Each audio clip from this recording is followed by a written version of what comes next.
नमस्कार विद्यार्थी मित्रमैत्रिणींनो, board problem solution सिरीजच्या पुढच्या व्हिडिओमध्ये मी प्रोफेसर प्रणव कानिटकर तुमचं सगळ्यांचं मनापासून स्वागत करतो। या सिरीजमध्ये आपण बोर्डात आलेले फायनल अकाउंट्सचे प्रॉब्लेम सॉल्व्ह करतोय। सो नेक्स्ट प्रॉब्लेम सॉल्व्ह करूयात। आज सॉल्व्ह करणार आहोत problem number 8। From the following trial balance of messrs Vishal and Vaibhav prepare trading and profit and loss account for the year ended 31st March 2013 and balance sheet as on that date after considering the adjustment given below. आपल्याला trial balance दिला आहे 31 March 2013चा। Trial बॅलन्समधल्या प्रत्येक आयटमचा एक effect आणि ॲडजस्टमेंटचे प्रत्येकी दोन दोन effects द्यायचे आहेत। पहिल्याला आहे सॅलरी अँड वेजेस। आता आपण खूप वेळा हे डिस्कशन केलेलं आहे। तुम्ही जर हा व्हिडिओ डायरेक्टली बघत असाल तर ह्याच्या आधीचे 6 व्हिडिओ पूर्णपणे बघा आणि मगच हा व्हिडिओ स्टार्ट करा। या आधीच्या सगळ्या व्हिडिओजमध्ये हे डिस्कशन झालेलं आहे की salary is paid to the office staff and wages are paid to the workers. So workers फॅक्टरीमध्ये काम करतात, त्यामुळे वेजेस आपण ट्रेडिंग अकाउंटच्या डेबिट साईडला लिहितो कारण त्याचा संबंध प्रोडक्शनशी आहे।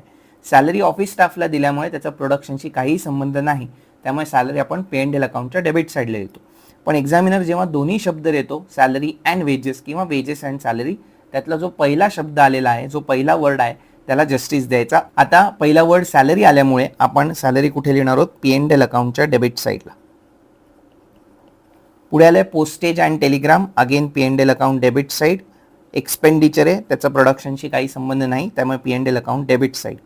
ओपनिंग स्टॉक, लास्ट इयरचा क्लोजिंग स्टॉक म्हणजे या वर्षीचा ओपनिंग स्टॉक। लास्ट इयरच्या बुक्समधनं तो गोज आउट आहे आणि या वर्षीच्या बुक्समध्ये तो कम्स इन आहे। डेबिट वॉट कम्स इन, त्यामुळे ट्रेडिंग अकाउंटच्या डेबिट साईडला लिहिणार आहोत। गुड्सशी रिलेटेड जी मुवमेंट आहे ती आपण ट्रेडिंग अकाउंटवरती लिहितो।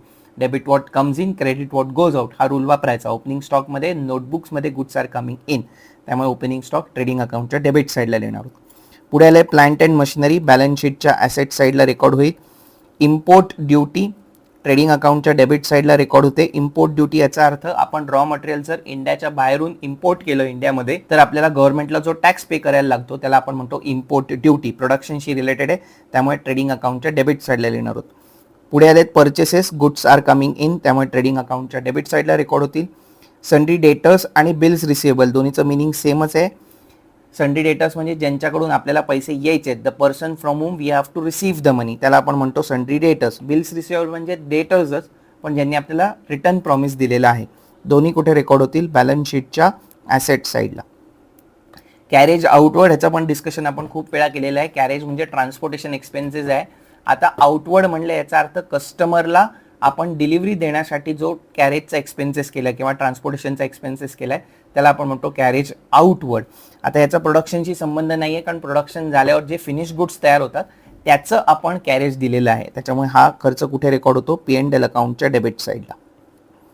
पुढे आले वेजेस अँड सॅलरी, परत तेच सेम आपण प्रिन्सिपल वापरणार आहोत। सो पहिला शब्द वेजेस आलाय, त्यामुळे त्याला जस्टिस देत रेकॉर्ड कुठे करणार आहोत?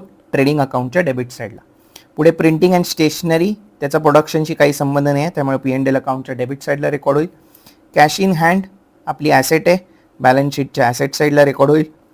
लीज होल्ड प्रिमायसेस, ती पण आपली ॲसेट आहे, बॅलन्स शीटच्या ॲसेट साईडला रेकॉर्ड होईल। Creditors is a person to whom we have to pay the money, आपली रिस्पॉन्सिबिलिटी आहे की आपल्याला पैसे द्यायचे, म्हणजे झाली लायबिलिटी, बॅलन्स शीटच्या लायबिलिटी साईडला रेकॉर्ड होतील। सेल्समध्ये goods are going out, trading अकाउंटच्या क्रेडिट साईडला रेकॉर्ड होतील। बिल्स पेबल म्हणजेच क्रेडिटर्स, पण ज्यांना आपण रिटर्न प्रॉमिस दिलेलं आहे, आपली लायबिलिटी आहे त्यांना पैसे पे करायची, सो बॅलन्स शीटच्या लायबिलिटी साईडला रेकॉर्ड होईल। 10% बँक लोन, बँकडनं आपण लोन घेतलंय म्हणजे ते लोन परत करायचं आहे, आपली रिस्पॉन्सिबिलिटी आहे, म्हणजे लायबिलिटी, बॅलन्स शीटच्या लायबिलिटी साईडला रेकॉर्ड होईल। आता इथे एक खूप इम्पॉर्टंट गोष्ट अशी लक्षात घ्यायची आहे की आपल्याला रेट ऑफ इंटरेस्ट दिलाय बघा बँक लोनचा, आणि बँक लोन कधी घेतलंय त्याची डेट सुद्धा दिलेली आहे। आता या दोन्ही इन्फॉर्मेशन दिल्यामुळे आपल्याला काय कॅल्क्युलेट करायचं आहे? बँक लोनवरती इंटरेस्ट कॅल्क्युलेट करायचा आहे, म्हणजेच थोडक्यात ही आउटस्टँडिंग इंटरेस्टची ॲडजस्टमेंट आहे। सो जेव्हा ॲडजस्टमेंटची इन्फॉर्मेशन ट्रायल बॅलन्समध्येच देतात तेव्हा त्याला आपण म्हणतो हिडन ॲडजस्टमेंट। एक्झामिनर तुम्हाला सेपरेटली ॲडजस्टमेंटमध्ये ही ॲडजस्टमेंट करायला सांगणार नाही, तरी सुद्धा आपल्याला ही ॲडजस्टमेंट करायची आहे। सिंपल ॲडजस्टमेंट आहे। बँक लोनची अमाऊंट किती दिली बघा, बँक लोनची अमाऊंट आहे 60,000। मग 60,000ची बँक लोनची अमाऊंट आहे, त्याच्यावरती 10%चा इंटरेस्ट रेट आहे, म्हणजे इंटरेस्ट किती झाला? 6,000 रुपीजचा इंटरेस्ट झाला। पण हा 6,000चा इंटरेस्ट कधी होईल? For how many months? For 12 months. मग आता म्हणून डेट इम्पॉर्टंट आहे की डेट तुम्हाला दिली आहे 1 ऑक्टोबर 2012. मग 1 ऑक्टोबर 2012ला जर लोन घेतलं असेल तर लोन आपण फक्त 6 मंथ्सच वापरलं. कसे 6 मंथ्स मोजा, ऑक्टोबर, नोव्हेंबर, डिसेंबर, जानेवारी, फेब्रुवारी आणि मार्च. मग जो लोन 6 मंथ्स वापरलं तर आपल्याला इंटरेस्ट पण 6 मंथ्सच द्यायला लागणार. मग सिम्पल 6000 फॉर 12 मंथ्स हाफ करा. 6000च्या हाफ 3000, 12 मंथच्या हाफ 6 मंथ्स. म्हणजेच थोडक्यात आपल्याला 3000 रुपीजचा इंटरेस्ट आता बँकला द्यायचा आहे. बँकला द्यायचा आहे म्हणजे ह्याला काय म्हणणार, आउटस्टँडिंग इंटरेस्ट. हा यावर्षीचा आहे पण अजून बँकला पे केलेला नाही, याला म्हणतात आउटस्टँडिंग इंटरेस्ट. आता ही ॲडजस्टमेंट आपल्याला करायची आहे, याला म्हणतात हिडन ॲडजस्टमेंट. सो आता आपण 10% बँक लोन लिहिताना कुठे लिहिणार आहोत, इनर कॉलमला लिहिणार आहोत आणि न विसरता ह्याच्यावर आउटस्टँडिंग इंटरेस्टची ॲडजस्टमेंट करणार आहोत. पुढे आले पार्टनर्स कॅपिटल. बॅलन्स शीटच्या लायबिलिटी साईडला रेकॉर्ड होईल. Think from the angle of business. बिझनेसच्या अँगलने विचार केला तर पार्टनरने आपल्याला कॅपिटल दिलेलं आहे. जेव्हा केव्हा बिझनेस बंद पडेल तेव्हा आपल्याला हे पैसे पार्टनर्सना परत करायचे आहेत, म्हणजे ही आपली रिस्पॉन्सिबिलिटी आहे. Any responsibility is liability. आणि आउटस्टँडिंग ऑडिट फीज. आउटस्टँडिंगचं मिनिंग आहे ड्यू झाली आहे बट आपण पे केलेली नाही. म्हणजे यावर्षी आपल्याला फीज द्यायची होती पण आपण पे केलेली नाही. जर पे केली नाही आहे तर आपली रिस्पॉन्सिबिलिटी आपल्याला पे करायची, त्यामुळे रेकॉर्ड होईल बॅलन्स शीटच्या लायबिलिटी साईडला. आता इथे आउटस्टँडिंग फीज ॲडजस्टमेंटमध्ये आलेली नाही आहे, ती ट्रायल बॅलन्समध्ये आली आहे, त्यामुळे त्याचा फक्त एकच इफेक्ट द्यायचा आहे. ट्रायल बॅलन्सचं डिस्कशन करून झालेलं आहे. आता ॲडजस्टमेंट्स करूयात. पहिली ॲडजस्टमेंट आहे क्लोजिंग स्टॉक. प्रत्येक प्रॉब्लेममध्ये येणारी ॲडजस्टमेंट आहे. काय इफेक्ट्स द्यायचे त्याचे, पहिला इफेक्ट ट्रेडिंग अकाउंटच्या क्रेडिट साईडला, दुसरा इफेक्ट बॅलन्स शीटच्या ॲसेट साईडला. ट्रेडिंग अकाउंटच्या क्रेडिटला का, कारण तो शेवटच्या दिवशीचा स्टॉक आहे. क्लोजिंग स्टॉक म्हणजे लास्ट डेचा स्टॉक. या वर्षीच्या बुक्समधनं तो गोज आउट आहे, नेक्स्ट इयरच्या बुक्समध्ये तो कम्स इन असेल. सो या वर्षीच्या बुक्समधनं गोज आउट आहे म्हणजे क्रेडिट वॉट गोज आउट. गुडची मुवमेंट आपण ट्रेडिंग अकाउंटवर लिहितो, त्याच्यामुळे ट्रेडिंग अकाउंटच्या क्रेडिट साईडला रेकॉर्ड होईल. As on the last date closing stock आपली प्रॉपर्टी आहे, त्याच्यामुळे बॅलन्स शीटच्या ॲसेट साईडला रेकॉर्ड होईल. पुढे आलेत postal stamps of 250 and stationery 400 are unused. अनयुजचा अर्थ आपण वापरले नाहीत. मग काही स्टॅम्प्स आपण वापरले नाहीत आणि काही स्टेशनरी आपण वापरली नाही. जर वापरली नाही तर आपण काय करणार आहोत, फेकून देणार आहोत का? Answer is no. आपण ही स्टेशनरी आणि स्टॅम्प्स पुढच्या वर्षात वापरणार. म्हणजे हा जो काही स्टॉक्स राहिलेला आहे स्टॅम्प्सचा किंवा स्टेशनरीचा, हा पण आपण काय करतोय, पुढच्या वर्षात ट्रान्सफर करतोय. आता सिंपल विचार करूयात, जर तो पुढच्या वर्षात ट्रान्सफर केला तर तो या वर्षीचा एक्सपेन्स आहे का? Answer is no. मग जेव्हा आपण परचेस केले असतील स्टॅम्प्स किंवा जेव्हा आपण स्टेशनरी परचेस केली आहे तेव्हा स्टेशनरीमध्ये आणि स्टॅम्प्समध्ये तो खर्च आपण रेकॉर्ड केलेला आहे. आता आपण तो यूज करत नाही आहोत, तो नेक्स्ट इयरला पाठवणार आहोत, म्हणजे तो यावर्षीचा खर्च नाही आहे. मग आपण जो खर्च म्हणून पकडला, एक्सपेन्स म्हणून पकडला आहे, त्यातनं काय करायला पाहिजे, मायनस करायला पाहिजे. सो पहिला इफेक्ट काय द्यायला लागेल, पोस्टल स्टॅम्प्स मायनस करणार, मायनस फ्रॉम पोस्टेज, आणि स्टेशनरी मायनस करणार, मायनस फ्रॉम स्टेशनरी. आणि आता हा स्टॉक आहे आपल्याकडे शिल्लक आहे, म्हणजे स्टॉक कुठे लिहिणार आपण, बॅलन्स शीटच्या ॲसेट साईडला. जस्ट लाईक स्टॅम्प्सचा क्लोजिंग स्टॉक आहे आणि स्टेशनरीचा क्लोजिंग स्टॉक आहे, त्यामुळे तो कुठे लिहायला पाहिजे, बॅलन्स शीटच्या ॲसेट साईडला. बॅलन्स शीटच्या ॲसेटला काय लिहिणार, स्टॉक ऑफ स्टॅम्प्स आणि stock of stationery. Same concept आहे. आपल्याकडे स्टॉक शिल्लक राहिला म्हणजे तो यावर्षी वापरला नाही, तो पुढच्या वर्षी वापरायचा आहे. मग यावर्षी शेवटच्या दिवशी हा जो स्टॉक आहे ती आपली ॲसेट आहे, म्हणून बॅलन्स शीटच्या ॲसेट साईडला रेकॉर्ड होईल. आणि मायनस का केलं, कारण की हा एक्सपेन्स म्हणून रेकॉर्ड झाला आहे. आता तो आपण यूज करत नाही आहोत, तो पुढच्या वर्षी पाठवत आहोत, म्हणजे यावर्षी तो एक्सपेन्स नाही आहे. त्यामुळे जो एक्सपेन्सेस आहे त्यातनं काय करायला पाहिजे, मायनस. पुढे दिले त्यांनी, leasehold property is to be written off over 10 years with effect from 1 October 2012. So त्यांचं म्हणणं असं आहे की जी लीज होल्ड प्रॉपर्टी आहे ती आपण 10 वर्ष वापरणार आहोत आणि ती आपण 1 ऑक्टोबर 2012 पासून राईट ऑफ करणार आहोत. म्हणजे ही थोडक्यात डेप्रिसिएशन सारखी ॲडजस्टमेंट आहे. आता तुम्हाला जी लीज होल्ड प्रॉपर्टी दिसते 80,000, ही जी 80,000 आहे this is for how many years, 10 years. So आपल्याला काय करायचं आहे, थोडक्यात याच्यावरती डेप्रिसिएशन काढायचं आहे. डेप्रिसिएशन काय करणार, लीज होल्ड प्रॉपर्टीमधनं मायनस करणार आणि P&L अकाउंटच्या डेबिट साईडला लिहिणार. सो सिंपल डेप्रिसिएशनची ॲडजस्टमेंट आहे. दोन इफेक्ट काय जातील, मायनस फ्रॉम ॲसेट आणि सेकंड इफेक्ट P&L अकाउंटच्या डेबिट साईडला. फक्त आपल्याला आता डेप्रिसिएशन कॅल्क्युलेट करायचं आहे. डेप्रिसिएशन कसं काढायचं आहे, अगदी सोपं आहे. बघा, लीज होल्ड प्रॉपर्टीची व्हॅल्यू आहे 80,000. So this 80,000 is for how many years त्यांनी दिलेलं आहे. ते म्हणतात leasehold property is to be written off over 10 years, म्हणजे थोडक्यात 10 वर्ष वापरणार. मग जर 80,000 आपण 10 वर्ष वापरले तर 1 इयरसाठी डेप्रिसिएशन येईल 8,000. पण आता डेट पण इम्पॉर्टंट आहे. त्यांनी कधी दिली आहे बघा, डेट 1 ऑक्टोबर 2012 पासून आपण ही लीज होल्ड प्रॉपर्टी वापरायला सुरुवात केली. मग 6 महिन्याचं डेप्रिसिएशन कॅल्क्युलेट करायचे. ऑक्टोबर, नोव्हेंबर, डिसेंबर, जानेवारी, फेब्रुवारी, मार्च. 8,000 हे किती महिन्याचं डेप्रिसिएशन होईल? 12 महिन्याचं. 4,000 किती महिन्याचं होईल? 6 महिन्याचं. हे आपल्याला वर्किंग नोट करून दाखवायचं आहे. आपण करणारच आहोत वर्किंग नोट. आणि मग काय करायचं आहे? सिम्पल डेप्रिसिएशनची ॲडजस्टमेंट करायची आहे. पुढे दिले depreciate plant and machinery, same effect आहेत, मायनस फ्रॉम ॲसेट. आणि second effect P&L account debit side. So सरळ सरळ त्यांना एवढं म्हणता आलं असतं की लीज होल्ड प्रॉपर्टी आपण 1 ऑक्टोबरची आहे आणि डेप्रिसिएट करा, पण डेप्रिसिएशन न सांगता ते म्हणतायत राईट ऑफ करा. सो राईट ऑफ करा म्हणजेच just like depreciation. Mister Rajan, our customer, became insolvent and could not pay his debt of ₹1,500. म्हणजे थोडक्यात आपला डेटर होता, त्याने आपल्याला पैसे दिले नाहीत. पैसे दिले नाहीत म्हणजे काय झालं? आपला लॉस झाला. म्हणजेच काय झाले? Bad debts. So simple bad डेटची ॲडजस्टमेंट आहे. काय करणार? मायनस फ्रॉम डेटर्स, डेटर्समधनं मायनस करायला लागेल. आणि सेकंड इफेक्ट कुठे जाईल? P&L अकाउंटच्या डेबिट साईड. That's it. प्रॉब्लेमचं डिस्कशन आता करून झालेलं आहे. आता आपण प्रॉब्लेम सॉल्व्ह करणार आहोत. तुम्हाला ड्रॉ करायचं आहे trading account, profit and loss account आणि बॅलन्स शीट. जर तुम्ही ड्रॉ केले नसेल तर शांतपणे वेळ घ्या, व्हिडिओ पॉज करा, शांतपणे ड्रॉ करा आणि मग व्हिडिओ पुन्हा स्टार्ट करा. लेफ्ट पेजवरती तुम्हाला ट्रेडिंग अकाउंट आणि profit and loss account draw करायचं आहे. राईट पेजवरती तुम्हाला बॅलन्स शीट ड्रॉ करायचं आहे. वरती हेडिंग टाकायचं आहे in the books of partnership firm of, आणि दोन्ही पार्टनर, तिन्ही पार्टनर, जे केवढे पार्टनर्स असतील त्यांची नावं लिहायची आहेत. त्यानंतर पुढे ट्रेडिंग अकाउंटला हेडिंग टाकायचं आहे trading account for the year ended, आणि त्याच्या पुढे जी काही डेट असेल ती 31 मार्च, आणि मग त्याच्या पुढे जे काही इयर असेल ते. त्यानंतर प्रॉफिट अँड लॉस अकाउंटला पण profit and loss account for the year ended, आणि मग जी काही डेट असेल ती 31 मार्च, आणि मग जे काही इयर असेल ते. ट्रेडिंग आणि P&L अकाउंट दोन्हीच्या लेफ्ट साईडला डेबिट लिहायचं आहे, राईट साईडला क्रेडिट लिहायचं आहे. बॅलन्स शीटला हेडिंग टाकताना परत वरती in the books of partnership firm of, आणि जेवढे पार्टनर्स असतील तेवढ्यांची नावं. बॅलन्स शीटला लिहायचं आहे बॅलन्स शीट ॲज ऑन, आणि मग पुढे डेट येईल 31 मार्च, आणि मग जे काही इयर असेल ते. बॅलन्स शीटला डेबिट क्रेडिट लिहायचं नाही. ट्रेडिंग आणि P&L ला लिहायचं आहे पर्टिक्युलर्स अमाऊंट रुपीज, परत पर्टिक्युलर्स अमाऊंट रुपीज. बॅलन्स शीटला मात्र काय लिहायचं आहे? Liabilities amount rupees, assets amount rupees. जर तुम्ही ऑलरेडी ड्रॉ करून रेडी असाल, दॅट्स ग्रेट. तुम्हाला जो काही वेळ मिळाला आहे त्याच्यामध्ये पटकन ते लाईक बटन हाणून द्या. चलो लेट अस स्टार्ट. पहिले आलेत सॅलरी अँड वेजेस, लिहायचे P&L अकाउंटच्या डेबिट साईडला. त्याला ॲडजस्टमेंट नाही आहे, so outer column. So go to P&L account debit side.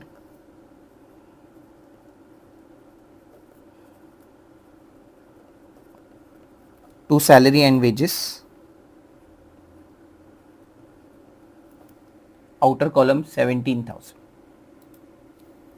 Next is postage and telegram. त्याला ॲडजस्टमेंट आहे, ते लिहायचे P&L अकाउंटच्या डेबिट साईडला. पण इनर कॉलमला लिहूयात.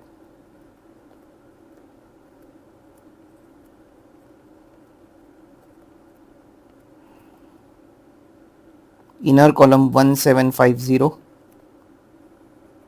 one line blank, arrow for adjustment. Next आहे ओपनिंग स्टॉक, लिहायचं आहे आपल्याला ट्रेडिंग अकाउंटच्या डेबिट साईडला फर्स्ट लाईनवर. So go to trading account debit side, first line.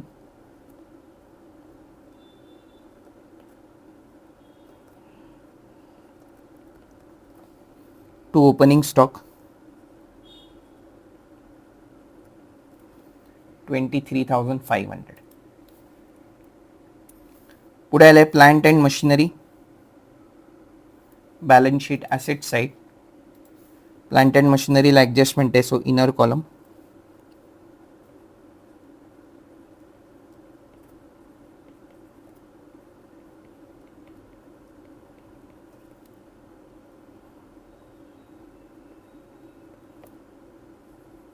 One line blank, arrow for adjustment. Next is import duty, trading account debit side. So go to trading account debit side.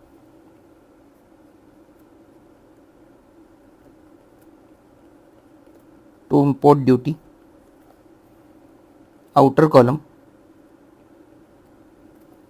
3,100. Next, purchases, परचेसला adjustment नाही आहे, so inner कॉलमला लिहायची गरज नाही आहे, outer column.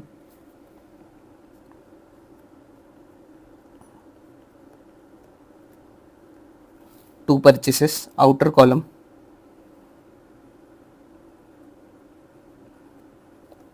$98,500. पुढे आले डेटर्स. बॅलन्स शीटच्या ॲसेट साईडला लिहायचे, so go to balance sheet asset side. Sundry डेटर्सला ॲडजस्टमेंट आहे, सो इनर कॉलम.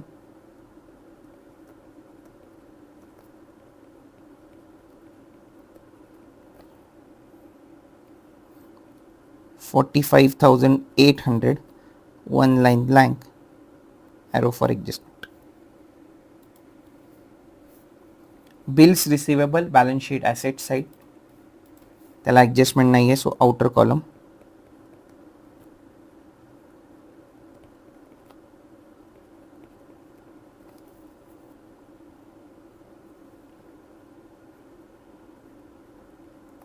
$16,700.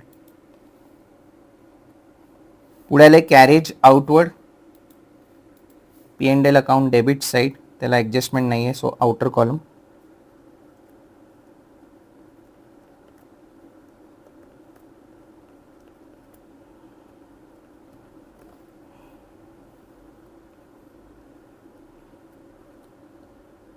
$1,800.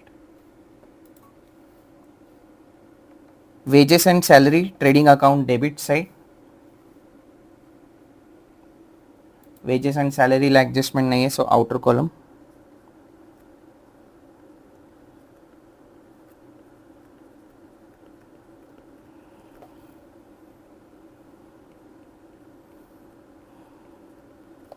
$14,000.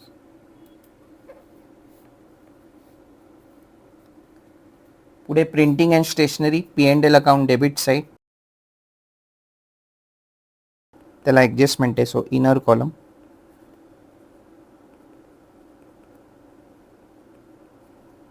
अमाऊंट आहे 4,600, one line blank,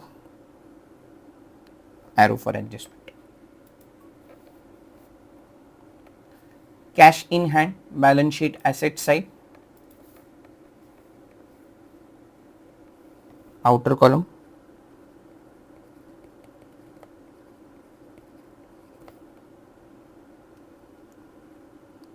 $1,850. Leasehold premises, balance sheet asset side, inner column.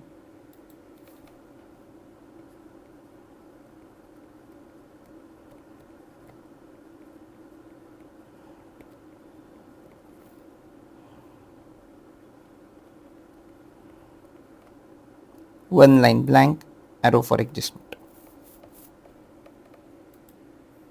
Sundry creditors, balance sheet liability side, पण आता आपल्याला पहिले capital account लिहायचे आहेत liability साईडला, मग जागा सोडूयात आणि मग क्रेडिटर्सचं पोस्टिंग करूयात. सो लायबिलिटी साईडला हेडिंग टाकायचं कॅपिटल अकाउंट्स.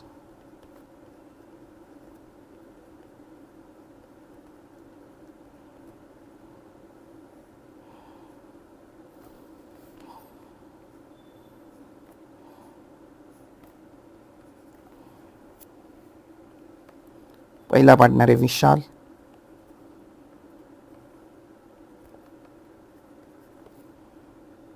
दुसरा पार्टनर आहे वैभव.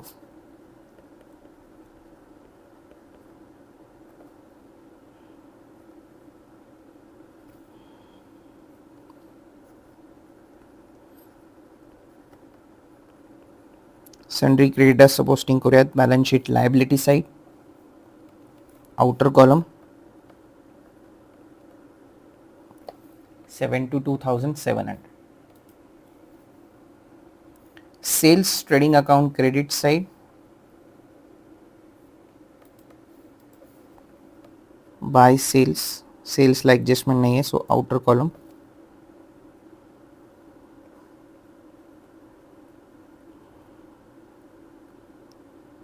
$1,10,000.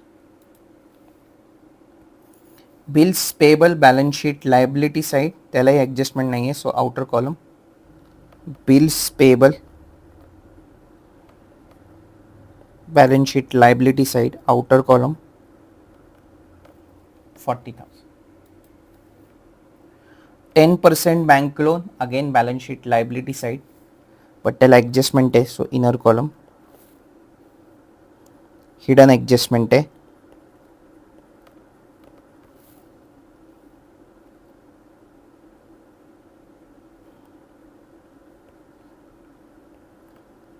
inner column, one line blank, arrow for adjustment. Next, capital accounts दिलेत 45,000 each, balance sheet liability side, inner column.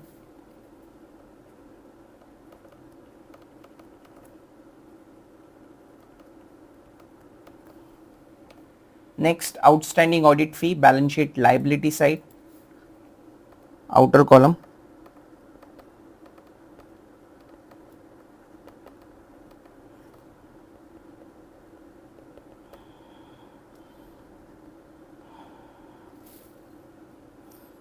$5,900.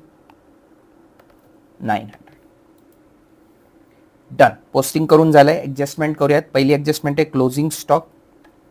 पहिला effect trading account credit side, दुसरा effect balance sheet asset side. आपण already balance शीटला आहोत, so पहिले balance शीटचा effect देऊन घेऊयात.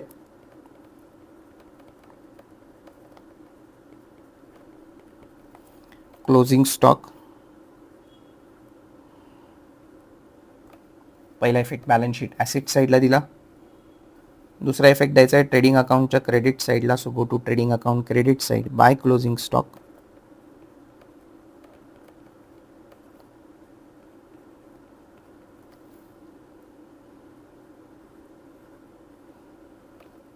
$30,000. नेक्स्ट एडजस्टमेंट है postal stamps 250 and stationery 400 are unused. So पहिला इफेक्ट देऊयात, minus from postage and telegram आणि minus from stationery. Go to P&L account debit side. Postage मधनं मायनस करूयात, मायनस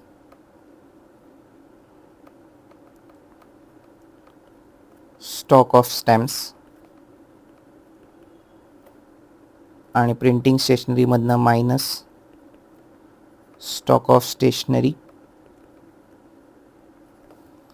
पोस्टेजचा स्टॉक दिलाय 250, स्टेशनरीचा स्टॉक दिलाय 400, सो आउटर कॉलम जातील 4200 printing स्टेशनरीला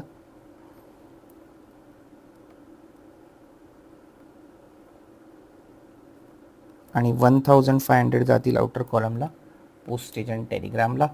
याचा second effect द्यायचा आहे बॅलन्स शीटच्या ॲसेट साईडला, so go to balance sheet asset side.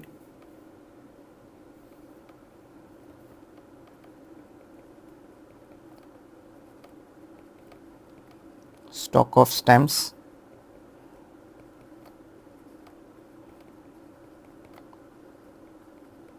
आणि stock of stationery. Stock of stamps आहे 250, स्टॉक ऑफ स्टेशनरी आहे 400.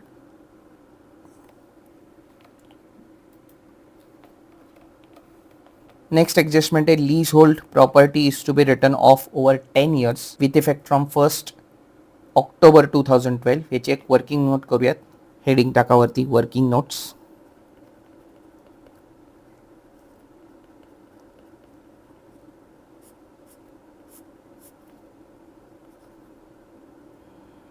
नाव द्या.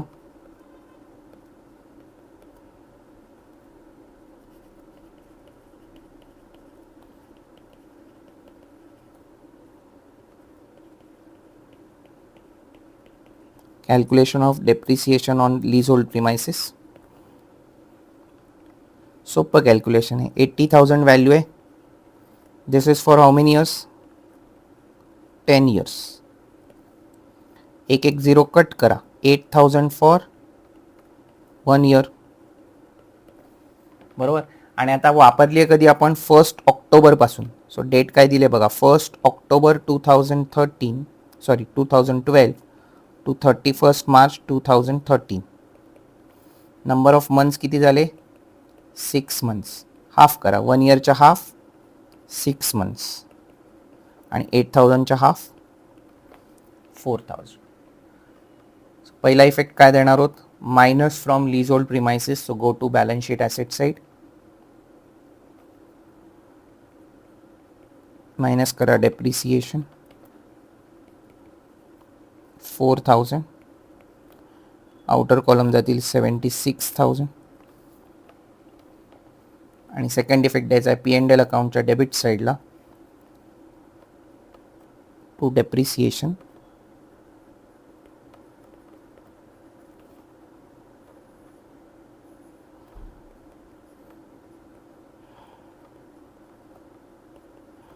Lease hold premises. आता इनर कॉलमला ठेवतोय मी कारण अजून एक डेप्रिसिएशन आहे प्लांट अँड मशिनरीवरचं. सो दोन्हीचं मिळून आपण आउटर कॉलमला लिहूयात.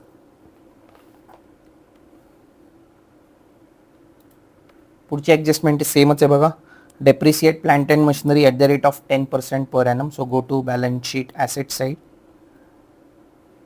10% काढणं अगदी सोपं असतं, 1 कट केला की 10% minus depreciation at the rate of 10%, 7,000 येईल.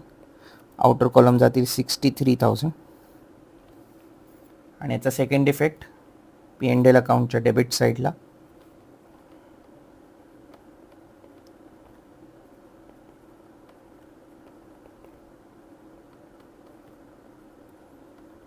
आउटर कॉलम जातील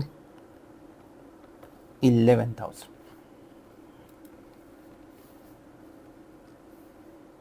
mister Rajan our customer became insolvent and could not pay his debt. म्हणजे बॅड डेट्स झाले, म्हणजे लॉस झाला.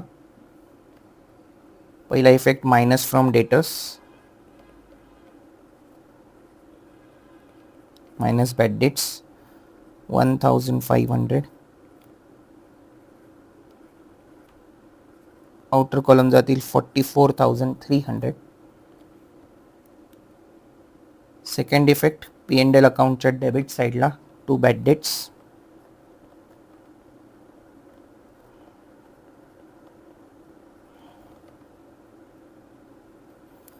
1,500. आणि लास्ट हिडन ॲडजस्टमेंट राहिली आहे बघा.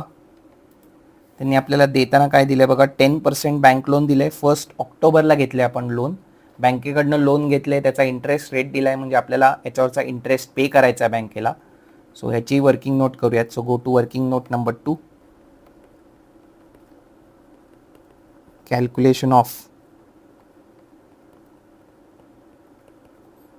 Interest on bank loan.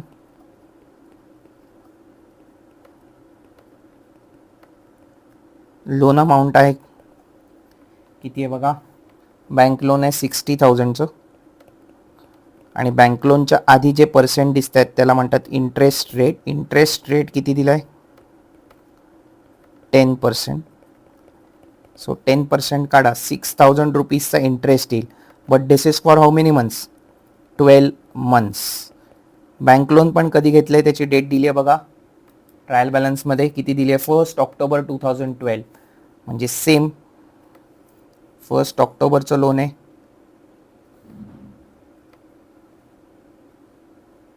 म्हणजे लोन 6 महिन्यासाठी आहे. सो हाफ करूयात,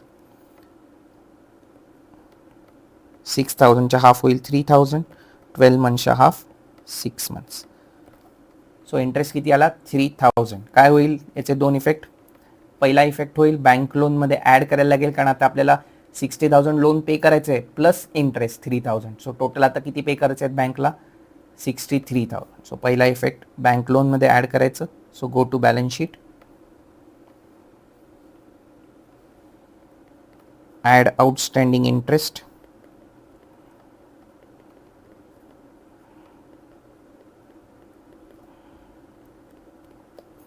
आणि इंटरेस्ट पे करायचं म्हणजे आपला झाला एक्सपेंडिचर. सो सेकंड इफेक्ट जाईल P&L अकाउंटच्या डेबिट साईडला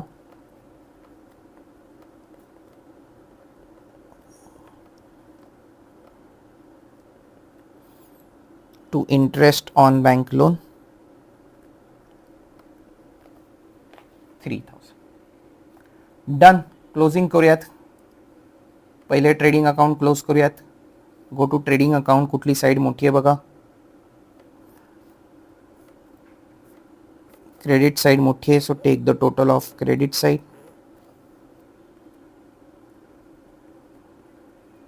सेम टोटल डेबिट साईडला लिहूयात. क्रेडिट साईडच्या टोटलमधून डेबिट साईडची टोटल मायनस केली तर आपल्याला मिळेल ग्रॉस प्रॉफिट.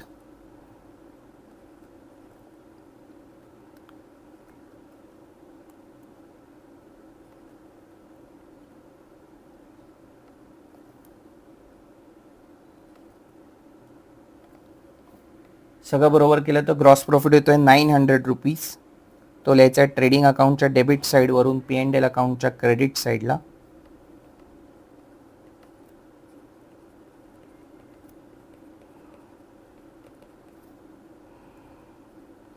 आता डोळ्याला दिसतंय डेबिट साईड मोठी आहे, सो लॉस येणार आहे.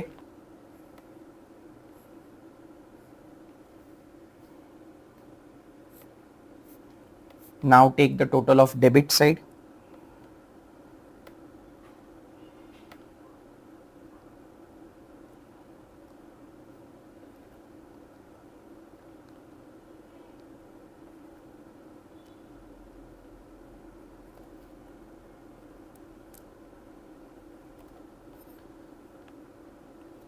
आता डेबिट साईडच्या टोटलमधनं क्रेडिट साईडची टोटल मायनस करायची आहे. येईल त्याला म्हणायचं बाय नेट लॉस आणि हा वाटून द्यायचा आहे विशाल आणि वैभवला. रेशो दिलेला नाही आहे म्हणजे इक्वलच वाटायचं आहे. लॉस येईल 39,100.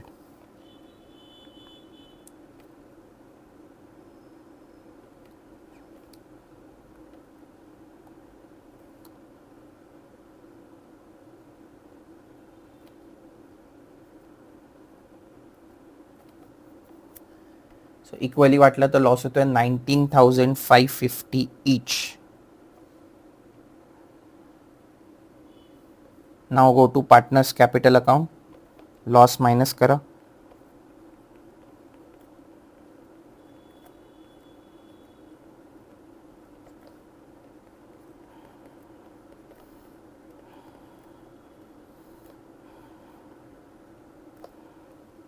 अमाऊंट आउटर कॉलमला घ्या.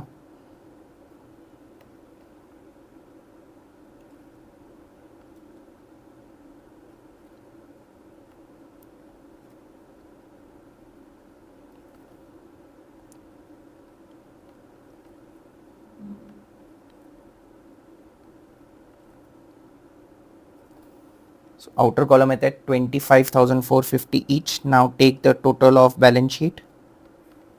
बॅलन्स शीटची टोटल काय व्हायला पाहिजे? टॅली व्हायला पाहिजे.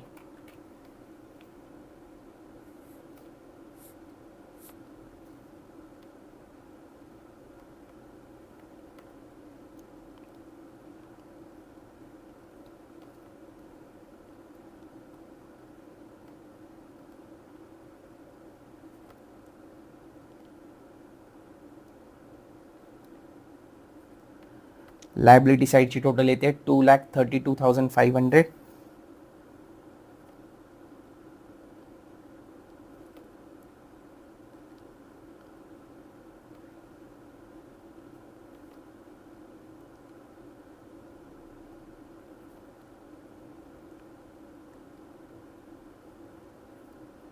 आणि ॲसेट साईडची पण टोटल येते 2,32,500. That's it guys. Problem is solved. माझं काम झालेलं आहे. आता तुम्हाला तुमचं काम करायचं आहे. तुमचं काम काय आहे? या व्हिडिओला जास्तीत जास्त लाईक करायचं आहे, शेअर करायचं आहे, सबस्क्राईब करायचं आहे, बेल आयकॉन दाबायचं आहे, म्हणजे मी जेव्हा नेक्स्ट व्हिडिओ टाकीन तेव्हा तुम्हाला त्याचं नोटिफिकेशन मिळेल. जर तुम्हाला काही डाऊट्स असतील तर कमेंट सेक्शनमध्ये टाका. मी लवकरात लवकर तुमचे डाऊट्स सॉल्व्ह करण्याचा प्रयत्न करीन. तुमचे जे कोणी 12th स्टँडर्डचे फ्रेंड्स असतील त्यांना ही सिरीज रेकमेंड करा, म्हणजे येणाऱ्या बोर्ड एक्झामसाठी त्यांना सुद्धा याचा फायदा होईल. व्हिडिओ सोडून जाण्याच्या आधी लाईक, शेअर, सबस्क्राईब नक्की करा. फुकट आहे, करून टाका. येस, भेटूया पुढच्या व्हिडिओमध्ये. Till then, thank you so much. Bye bye. Good day.